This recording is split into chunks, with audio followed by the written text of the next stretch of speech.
Mac, the trauma coach here. This is the fourth bit of nuance and the last from the second commandment, and that is trauma is a normal part of life. And this fourth bit of nuance is that trauma accumulates.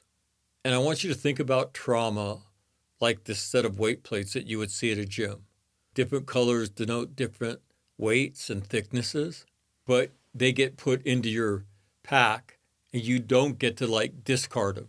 That doesn't happen because it's yours forever. So in the second image, you see the cumulative traumatic burden that we all carry, and that is that tempest. And the fuel for the tempest is trauma and trauma's byproducts, anger and anxiety. That's what fuels the tempest. And so you have this cumulative burden that you carry. And that's a term I made up, your cumulative traumatic burden, to kind of illustrate this burden.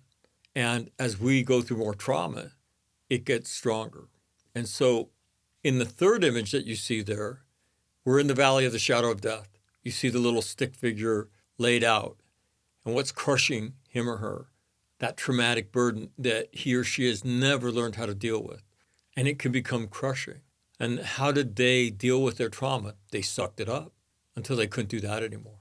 And we've often heard people say this, I just couldn't do it anymore. And we hear that a lot before they kill themselves.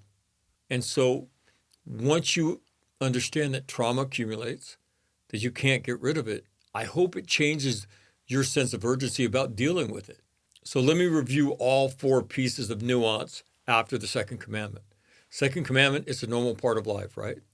After you go through trauma, you're a more fragile person, whether you care to admit it or not. Things get to you, things bother you, and that's that tempest that begins to spool inside of you. The bug splat, trauma's messy. You don't have to be the point target to be impacted in a big way by it. Trauma has a pattern, that trauma loop that we talk about. Most people go through the same stages of that pattern, and then trauma accumulates, what we talked about today. Now, two things you can do for me.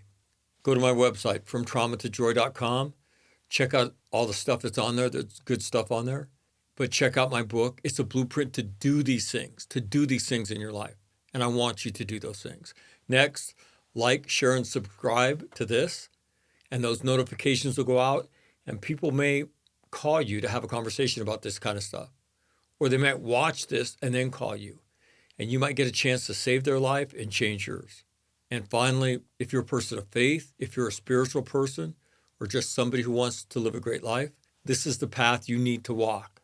This is the path of transformation.